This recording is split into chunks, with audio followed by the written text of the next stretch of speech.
نستغفره ونعوذ بالله من شرور أنفسنا ومن سيئات أعمالنا من يهده الله فلا مضل له ومن يضلله فلا هادي له ونشهد أن لا إله إلا الله وحده لا شريك له ونشهد أن سيدنا وسندنا ومولانا محمدا عبده ورسوله الذي أرسل إلى كافة الناس بشيرا ونذيرا هو الذي أخرج الإنسانية من الزيق إلى السعة ومن عبادة الأوثان إلى عبادة الرحمن ومن النقمات إلى الرحمن ومن الظلمات إلى النور ومن الضلالة إلى الهداية فصلوا عليه وسلموا تسليما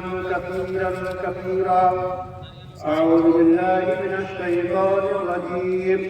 بسم الله الرحمن الرحيم. ولتكملوا العدة ولتكبروا الله على ما هداكم ولعلكم تشكرون. سامعین کرام، حضرات، آپ آج تشریف لائے ہیں عیدگاہ میں. عیدگاہ میں تشریف آوری کا مقصد ہے کہ آپ آج اپنا اجر پائیں، اپنی اجرت پائیں، اپنا انعام پائیں. اے روزے داروں، اے شب بیداروں، اے دعاؤں کے لیے ہاتھ اٹھانے والوں، اے قرآن کریم کی تلاوت کرنے والوں، اے تسبیح و تحلیل و تکبیر کی صدائیں بلند کرنے والوں، اے راتوں کو اندھیرے میں رونے والوں، اے عبادت گزاروں، آپ کی جو حیثیت اس وقت ہے وہ ایسی ہے جیسے کہ انعام لینے کے لیے، رزلٹ لینے کے لیے، سرٹیفکیٹ لینے کے لیے لوگ جمع ہوتے ہیں. جیسا کہ اعلیٰ درسگاہوں میں، دانشگاہوں میں سرٹیفکیٹ اور ڈگریاں تقسیم کی جاتی ہیں. یہ ڈگریاں اور یہ سرٹیفکیٹ اور یہ سرٹیفکیٹ اور یہ کاغذی اوراق، انعامی اوراق کیوں تقسیم کیے جاتے ہیں؟ کیونکہ لوگ پڑھ کے آتے ہیں، لوگ تیاری کر کے آتے ہیں، لوگ کمپٹیشن میں ٹاپ کر کے آتے ہیں تو ان کو یہ چیزیں دی جاتی ہیں. اب آپ میں سے کچھ لوگوں نے 12 گھنٹے عبادت کی ہوگی، کچھ لوگوں نے 18 گھنٹے عبادت کی ہوگی. جتنے گھنٹے آپ نے عبادت کی ہوگی اتنے ہی گھنٹے کا یہاں انعام ملنے والا. وہ انعام جس کو اللہ تعالیٰ فرشتوں سے پوچھیں گے کیا حال ہے، کیا خیال ہے ان لوگوں کے بارے میں جن لوگوں نے مزدوری کیا ہو، کیا ان کی مزدوری دی جائے؟ فرشتے کہیں گے ہاں ہاں ضرور دی جائے. تو آپ تشریف لائے ہیں اپنی محنت، اپنی ریاضت، اپنی عبادت کی جو ہے جائزہ لینے، انعام لینے، وہ اجرت حاصل کرنے آئے ہیں جو بچ رہی ہے. ہم اپنی بصیرت کی بصارت سے نہ دیکھیں، بصیرت سے نہ دیکھیں، لیکن ہمیں یقین ہے کہ ہمیں وہ مزدوری مل رہی ہے، ہمیں وہ انعام مل رہا ہے، کیونکہ سب سے سچے انسان محمد صلی اللہ علیہ وسلم نے ہمیں بتایا ہے کہ آج انعام کا دن ہے.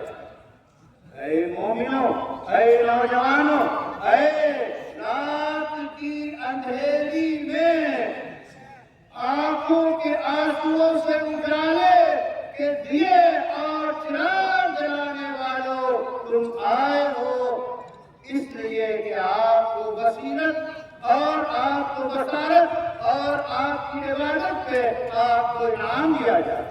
یہ انعام آپ حاصل کرنے آئے ہیں. آج کا دن جائزہ کا دن ہے.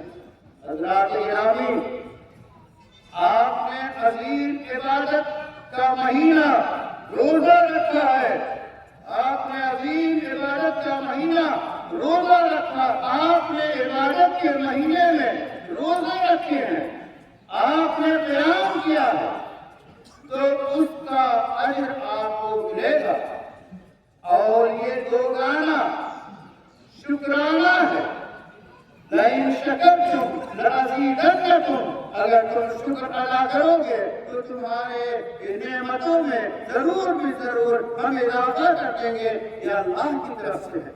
قرآن کہتا ہے وَلِتُكْمِلُوا الْعِدَّةَ، اور چاہیے کہ تم رمضان کے روزے پورے کرو۔ 30 دن ہو 29 دن ہو، یہ روزے تم رکھو۔ اس روزے اس گنتی کا لحاظ رکھو، کہیں ایسا نہ ہو کہ روزے چھوٹ جائیں، بلکہ 30 دن ہو یا 29 دن ہو، مہینہ 29 کا بھی ہوتا ہے 30 کا بھی ہوتا ہے۔ ایک بات سن لیں، کبھی ایسا ہوتا ہے جیسا کہ اس مرتبہ ہے کہ 30 روزے ہم نے پائے، 30 کا مہینہ ہے، لوگ کہتے ہیں ماشاءاللہ 30 روزے مل گئے، اللہ کا انعام ہے۔ یہ یاد رکھیے، روزے 29 ہوں یا 30 ہوں، مہینہ 29 کا ہوتا ہے یا 30 کا ہوتا ہے، پورے رمضان پورے مہینے کا ثواب ملتا ہے، چاہے وہ 29 کا ہو چاہے وہ 30 کا ہو۔ آپ نے یہ روزے رکھے، روزے کے اوپر جو آپ کو انعامات دیے گئے وہ بہت واضح ہیں۔ علامہ ابن تیمیہ، علامہ ابن قیم یہ نقل کرتے ہیں کہ جب کوئی بڑی عبادت ہوتی ہے تو اس عبادت کے بعد شکرانے کے طور پہ عبادت رکھی جاتی ہے۔ رمضان جیسے عظیم الشان مہینے میں آپ نے عبادت کی تو شکرانے کے طور پہ یہ عید رکھی گئی، یہ دوگانہ رکھا گیا۔ جیسا کہ حج جیسی عبادت کے بعد عید الاضحیٰ کی نماز رکھی جاتی ہے، تو یہ ایک اصول ہے۔ تو آج ہم شکرانہ ادا کرنے آئے ہیں، آج ہم دوگانہ ادا کرنے آئے ہیں، ہم آج شکرین ہونے آئے ہیں، ہم آج اللہ سے مانگنے آئے ہیں، ہم آج انعام لینے آئے ہیں، اور ہم ہمارے کپڑے سے ہم پہچانے جاتے ہیں کہ ہم مساوات کا درس دیتے ہیں، ہم برابری کا درس دیتے ہیں، ہم انصاف کا درس دیتے ہیں، ہم جو ہے حق کا درس دیتے ہیں۔ ہمارے نہائے دھوئے صاف ستھرے شفاف خوشبو میں بسے کپڑے پہن کے ہر گلی سے فرشتوں کی طرح جھوم کر گلی گلی اترے آ رہے ہیں۔ یہ فرشتے ہیں جو عیدگاہ میں بیٹھے ہوئے، یہ کپڑے سے پہچانے جاتے ہیں، یہ انصاف بانٹتے ہیں، یہ حق بانٹتے ہیں، یہ انعام بانٹتے ہیں، یہ برابری کا درس دیتے ہیں۔ یہ چاہتے ہیں کہ ملک میں برابری ہو، یہ چاہتے ہیں کہ ملک میں انصاف ہو، یہ چاہتے ہیں کہ دنیا میں امن قائم ہو اور دنیا میں انصاف ہو۔ ان کے کپڑے بتاتے ہیں۔ حضرات گرامی، آپ نے جو روزے رکھے، آپ نے جو شاندار عبادتیں کی، ان عبادتوں کے بارے میں رسول اللہ صلی اللہ علیہ وسلم کا فرمان حضرت عبداللہ ابن عباس نقل کرتے ہیں کہ فرض رسول اللہ صلی اللہ علیہ وسلم علیکم الزکاۃ، اللہ نے زکات، کہ اللہ تعالیٰ نے رسول اللہ نے تمہارے اوپر اے روزے داروں صدقہ فطر کو واجب کیا۔ اس کا مقصد کیا ہے؟ تاکہ طہرۃ للصائمین وطہرۃ للصیام وطہرۃ للصائمین، دونوں روایتیں ہیں، تاکہ یہ صدقہ فطر جو ہے یہ روزے داروں کے پاکی کا ذریعہ بنے، یعنی روزے میں جو خلل رہ جائے، روزے میں جو کمیاں رہ جائے، روزے میں جو کبھی اتفاقیہ منہ سے جو ہے لغو بات نکل جائے، بےہودہ باتیں نکل جائے، تو ان چیزوں کی تلافی کے لیے صدقہ فطر واجب کیا گیا۔ اور اس کا مقصد کیا ہے؟ للفقراء اور مسکینوں محتاجوں کی خوراک کے لیے۔ دیکھیے آج عید کا دن ہے، آج خوشی کا دن ہے۔ عید کے دن کا مطلب ہر بار 100 رحمتوں کے ساتھ واپس آئے، بار بار آتی ہے، یہ عید الفطر بار بار آتی ہے۔ تو اسی واقعے کو عید کہتے ہیں۔ تو اس عید کے موقع پر تمام لوگ کھائیں اور پیئیں اور ان کا پیٹ بھرا رہے اور وہ خوشیاں منائیں، اس کے لیے صدقہ فطر واجب کیا گیا۔ صدقہ فطر سے گویا اس میں بھی برابری ہے، گھر گھر میں گویا جو ہر غریب کے گھر میں پھول کھلتا ہے خوشی کا، اس کے لبوں پہ مسکراہٹیں بکھیری جاتی ہیں صدقہ فطر کے ذریعے۔ تو صدقہ فطر جو ہے وہ اسی لیے واجب کیا گیا ہے، دو مقصد بتایا گیا، تاکہ لوگوں کی جو ہے روزوں کی کمیاں پوری کر دی جائے اور تمام لوگوں کے لیے رزق فراہم کیا جائے، دسترخوان فراہم کیا جائے۔ صدقہ فطر کی جو مقدار ہے وہ بھی آپ جانتے ہیں، صدقہ فطر کی مقدار وہ اللہ جو لوگ عام طور پہ کھاتے ہیں، جہاں کی جو غذا ہے اس غذا کے حساب سے صدقہ فطر واجب کیا جاتا ہے۔ جیسا کہ اگر گندم ہے، گیہوں ہے تو 1 کلو 636 گرام، اسے 2.25 کلو عام طور پہ کہا جاتا ہے۔ یہ گیہوں یا یہ کہ فقہائے احناف کہتے ہیں بہتر یہ ہے کہ نقدی سے اور نقد سے ادا کیا جائے صدقہ فطر، تاکہ غریبوں کو اپنی ضرورت کو پورا کرنا آسان ہو۔ ظاہر ہے کسی کو گندم کا پیکٹ دے دیں گے اور اس کے گھر میں ضرورت ہے سوئیوں کی، تو وہ غریب وہ مسکین وہ گندم کے پیکٹ لے جا کے سیل کرے گا، اس کے بعد سوئیاں خریدے گا یا کوئی اور ضرورت کا سامان خریدے گا، تو اس میں اسے نقصان ہوگا۔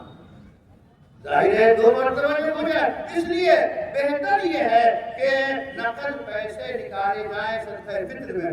صدقہ فطر ہر اس شخص پہ واجب ہے جو کہ ہر صاحب نصاب یعنی 52.5 تولہ سونا یا 52.5 تولہ چاندی یا اس کے برابر پیسے یا اس کے برابر قیمتی اثاثہ اس کے پاس موجود ہے۔ سال گزرے یا نہ گزرے، سال گزرنا اس کی شرط نہیں ہے بلکہ اتنا کافی ہے، اور اس کا نامی ہونا یعنی بڑھنے والا سامان بھی ضرور نہیں ہے۔ تجارت کا سامان بڑھتا ہے، کوئی اگر قیمتی سامان جو تجارت کے لیے نہیں بھی ہے اور وہ 52.5 تولہ چاندی کے برابر ہوتا ہے تو اس میں بھی صدقہ فطر واجب ہے۔ خود اپنی طرف سے، اپنے نابالغ بچوں کی طرف سے، سب کی طرف سے صدقہ فطر جو ہے واجب ہے۔ اور یہ صدقہ فطر نماز سے پہلے نکال دینا چاہیے۔ بہتر یہ ہے کہ اور پہلے نکالیں، لیکن نماز سے پہلے بہرحال نکال دینا چاہیے، اور اگر کوئی نماز سے پہلے نہیں نکال سکا ہے تو فوراً نکال دے، کیونکہ بعض فقہا نے یہ کہا ہے کہ نماز سے پہلے اگر نہیں نکالا فطر تب تو بعد میں عام صدقہ ہو جاتا ہے، تو عام صدقہ ہو جاتا ہے، اس لیے نماز سے پہلے نکال دینا چاہیے۔ اب ایسا بھی نہیں ہے کہ یہ نماز ہو رہی ہو اب ادھر آپ صدقہ فطر نکال رہے ہو کہ نماز ہی چھوٹ جائے، بلکہ اس کا اہتمام کریں کہ صدقہ فطر۔ تو صدقہ فطر کا مقصد کیا ہے؟ غریبوں کی غریبی کو دور کرنا، پریشانوں کی پریشانی حال کو دور کرنا، بیوے کے توے پہ روٹی نرم کرنا، اور جس کے گھر میں اندھیرا ہو اس میں چراغ جلانے کی کوشش کرنا۔ تو یہ بنیادی طور پہ ضرورت کو صدقہ فطر پورا کرتا ہے۔ یہ بھی ہے کہ اگر آپ صدقہ فطر چاہیں تو ایک ہی فقیر کو، ایک ہی مسکین کو صدقہ فطر دے دیں، اور اگر چاہیں تو ایک صدقہ فطر کئی مسکین کو دے سکتے ہیں۔ یعنی اس وقت یہاں کا اعلان جو ہے 46 روپے ہے، 46 روپے فی نفر صدقہ فطر ہے، تو 46 روپیہ چاہے آپ 2 فقیروں میں تقسیم کر دیں یا ایک فقیر کو دیں، یا یہ کہ 10 صدقہ فطر ایک فقیر کو دے دیں، تقسیم ادا ہو جائے گا۔ اور اس میں لحاظ اس بات کا ہونا چاہیے کہ آپ صدقہ فطر دیں تو اس کا خیال رکھیں، جسے دے رہے ہیں اس کے آپ کے دینے سے، آپ کی رقم سے کیا اس کے گھر کی عید ہو جا رہی ہے، اس کا بھی خیال رکھنا چاہیے۔ کوشش یہ کیجیے کہ جس کو دے رہے ہیں اس کے گھر کے عید کا سامان ہو جائے، چاہے واجب کی رقم سے زیادہ ہو، اپنی طرف سے تو صدقہ نافلہ بھی دے دیں، کیونکہ مقصد یہ ہے کہ ہر گھر میں عید ہو، ہر گھر میں خوشی ہو، اس لیے صدقہ فطر واجب کیا گیا۔ حضرات گرامی، آپ دیکھیے قرآن کہتا ہے وَلِتُكَبِّرُوا اللَّهَ، پہلے رمضان کے مہینے کی گنتی کو پورا کیجیے، رمضان مکمل کر لیجیے، اب اس کے بعد کبریائی بیان کیجیے، اور چاہیے کہ اللہ اکبر کہیے، اللہ کی کبریائی بیان کیجیے۔ عزیزوں بزرگوں، اللہ کی کبریائی بیان کرنا ہمارے دلوں کی آواز ہے، رگوں ریشے میں سمایا ہوا ہے۔ اللہ اکبر کہنا، اللہ اکبر کہنا، لا الہ الا اللہ، واللہ اکبر، اللہ اکبر، وللہ الحمد۔ ہم ہمیشہ کبریائی بیان کرتے رہیں گے، ہمیشہ اللہ اکبر کرتے رہیں گے، اس دھرتی میں ہمیشہ اللہ کا نام لیں گے۔ اللہ کے علاوہ ہم کبھی کسی کو پوج نہیں کرتے، کسی کی پوجا نہیں کر سکتے، کسی کی عبادت نہیں کر سکتے۔ جب پوجیں گے، جب پرستش کریں گے تو صرف ایک اللہ کی کریں گے۔ اے میرے بزرگوں اور دوستوں، وَلِتُكَبِّرُوا اللَّهَ، اور اللہ کی کبریائی بیان کریں۔ کیوں؟ اور کیوں؟ جیسا کہ اللہ نے بتایا، یعنی کبریائی بیان کرنے کا بھی جو طریقہ اللہ نے بتایا ہے وہی طریقہ اپنایا جائے گا۔ عبادت کے طریقے ہم اپنی طرف سے گڑھ نہیں سکتے، عبادت کے طریقے متعین ہیں۔ ہم نماز پڑھیں گے تو جس طرح اللہ کے رسول نے نماز پڑھ کے ہمیں بتایا، ہم اسی طرح نماز پڑھیں گے۔ یہ نماز کی کیفیت ہم کسی اور کے سامنے نہیں کر سکتے، وہ شرک ہے، وَإِنَّ الشِّرْكَ لَظُلْمٌ عَظِيمٌ، سب سے بدترین ظلم جو ہے وہ شرک ہے۔ ہم شرک سے پناہ چاہتے ہیں، شرک کے اندیشوں سے پناہ چاہتے ہیں، شرک کے جو ہے وسوسوں سے پناہ چاہتے ہیں، ہم شرک سے برات کا اظہار کرتے ہیں۔ ہم موحد ہیں، ایک اللہ کی پوجا کرنے والے ہیں اور ہمیشہ ایک ہی اللہ کی پوجا کرتے رہیں گے۔ تو جیسا اللہ نے بتایا اس طرح ہم عبادت کریں۔ اللہ کے گرامی، یہ عید آپ کو کیا کہنا ہے؟ رمضان میں کیا کریں؟ رمضان کی سب سے زیادہ جو خصوصیت ہے، رمضان کا جو تعارف ہے، وہ کس طرح کرایا گیا؟ شہر رمضان الذی انزل فیہ القرآن، رمضان کا مہینہ وہ ہے جس میں قرآن اتارا گیا۔ تو گویا رمضان کی فضیلت، رمضان کی اہمیت، رمضان کی برکت، رمضان کی جو ہے وہ ترقیاں، یہ ساری کی ساری کیوں ہے؟ اس واسطے کہ اس میں قرآن اتارا گیا۔ اور قرآن کیا؟ قرآن کیا ہے؟ ہدی للناس، قرآن ساری انسانیت کے لیے ہدایت ہے۔ قرآن ساری انسانیت کے لیے ہدایت ہے، ساری انسانیت کے لیے رہنما ہے۔ میرے بزرگوں، میرے دوستوں، آپ مردمشماری کے حساب سے اگر 2025 جنوری کا ڈاٹا نکالیں تو 8 ارب کچھ کروڑ انسان اس دھرتی پہ موجود ہے۔ 8 ارب کچھ کروڑ انسان، اور ان میں سے عربی بولنے والے 400 یا 470 کے بیچ، 470 ملین کے بیچ میں عربی بولنے والے۔ اب بتائیے، یعنی پوری انسانی آبادی کا 5% یا زیادہ سے زیادہ 6% وہ انسان ہیں جو عربی بولتے ہیں۔ اور قرآن نے اپنا تعارف کیا کرایا؟ ہدی للناس، قرآن ساری انسانیت کے لیے ہدایت ہے۔ سارے انسان تو عربی بولتے نہیں، وہ تو صرف 5 اور 6% انسان ہے جو عربی بول رہے ہیں، تو بقیہ 95 اور کی تعلیمات کیسے پہنچائی جائے گی، اس کو پہنچایا حضرت مولانا محمود حسن شیخ الہند ہند دیوبندی جب مالٹا کی جیل سے آئے تو انہوں نے کہا مسلمانوں کی پسماندگی کی واحد وجہ قرآن سے جڑی ہے۔ انہوں نے اردو میں قرآن ترجمہ پیش کیا۔ حضرت شیخ الہند متفق علیہ شخصیت، سب لوگ انہیں مانتے ہیں، برادران وطن بھی جانتے ہیں۔ وہ آزادی کے ہیرو تھے، آزادی کے بانی تھے۔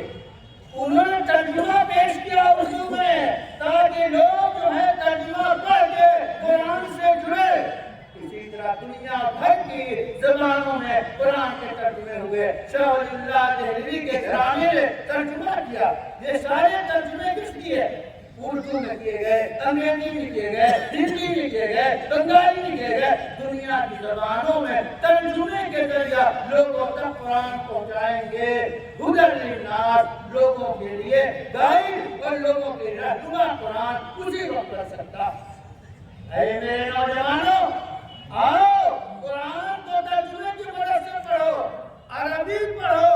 عربی نہیں پڑھ سکتے، شدھ بدھ نہیں ہے تو جو زبان تم جانتے ہو اس زبان میں قرآن کو پڑھو اور اس کے سمجھنے کی کوشش کرو، اور عالموں کی نگرانی میں پڑھو تو زیادہ مناسب ہے۔ چونکہ کہیں الفاظ آپ نہ سمجھ پائے تو قرآن کو پڑھیے۔ اے میرے دوستو، وہ امت جس کی پہلی وحی میں پہلا جو رشتہ آسمان کا اس زمین سے قائم ہوتا ہے وحی کا، وہ کیا ہے؟ اقرا، اقرا پڑھیے۔ جس امت کو یہ میسج ہو اللہ کی طرف سے پڑھیے پڑھیے، وہ ملت آج دنیا کے مقابلے میں پسماندہ ہو جائے، تعلیم میں پسماندہ ہو جائے۔ ذرا اپنے اوپر غور کیجیے، بار بار غور کیجیے۔ اے میرے دوستو، جس سے ہم کو نفرت ہے اور ہونی چاہیے، یہود، وہ یہود جو آج انہوں نے مسجد اقصی میں نماز کی اجازت 60 سال کے بعد نہیں دی۔ مسجد اقصی میں آج نماز کی اجازت نہیں ہے۔ ہم عہد کرتے ہیں جو اللہ ہمیں امت مسلمہ کا قوت دے گا، ہم مسجد اقصی میں نماز ادا کریں گے اور مسجد اقصی کو حاصل کر کے رہیں گے۔ وہ یہود جس سے آپ دشمنی کرتے ہیں، وہ دنیا میں 2.5% ہے۔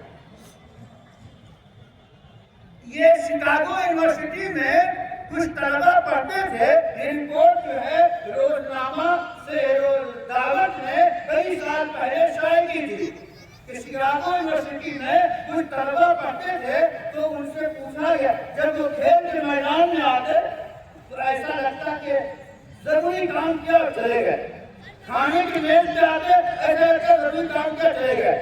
پوچھا گیا آپ لوگ ایسا کیوں کرتے ہیں؟ انہوں نے کہا ہم یہودی ہیں، ہمارے ماں باپ نے، ہمارے سرپرستوں نے، ہمارے زندگیوں نے ہمیں تلقین کیا ہے، تاکید کیا ہے، تم 2.5% ہو، اگر تم کو زندہ رہنا ہے اتنی محنت کرو کہ اگر 100 لوگوں کے ایک ملازمت نکلے، ایک ویکنسی نکلے اور 100 لوگ آئے انٹرویو کے لیے تو 99 کو کاٹ کے تم وہاں پہ نوکری کو حاصل کر لو، اس جو ہے ملازمت کو حاصل کر لو، تب تم زندہ رہ سکتے ہو۔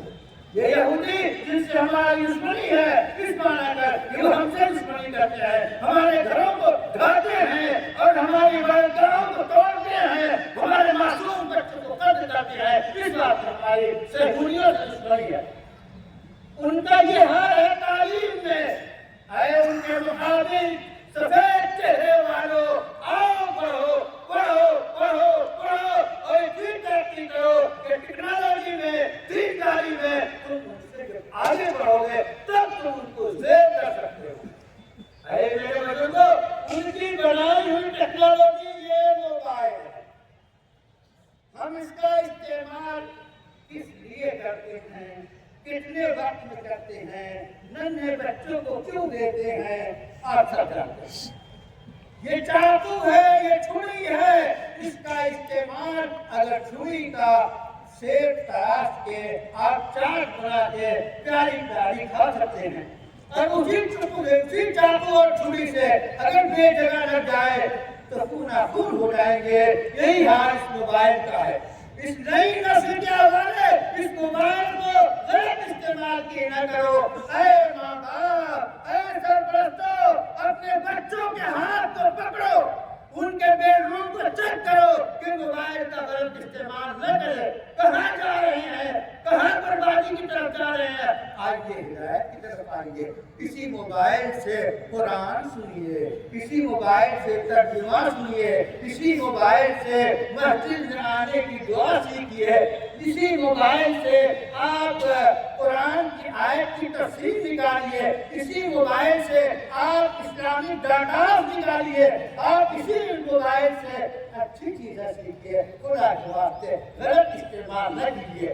اے بزرگوں، اے دوستوں، آپ نے روزے رکھے، آپ نے عبادت کی، آپ عیدگاہ میں تشریف لائے، اس لیے تشریف لائے ہیں کہ انعام حاصل کرے۔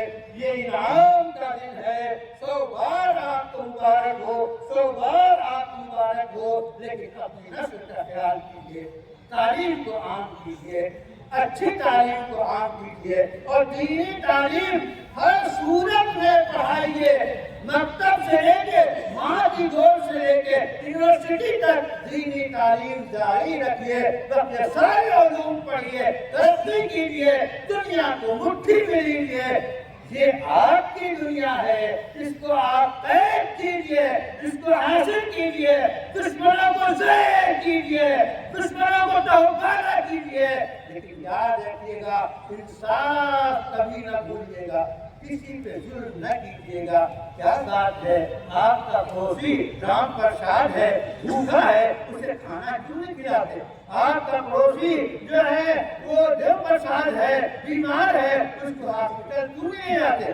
انسانیت کے ذریعہ دلوں کو جیتیے، انسانیت کے ذریعہ دلوں کو جیتیے۔ یہ عید کا پیغام ہے، عید کا پیغام ہے، اس پیغام کو عام کیجیے۔ اللہ سے دعا ہے ہمیں خیر کی توفیق عطا فرمائے اور شر سے ہماری حفاظت فرمائے۔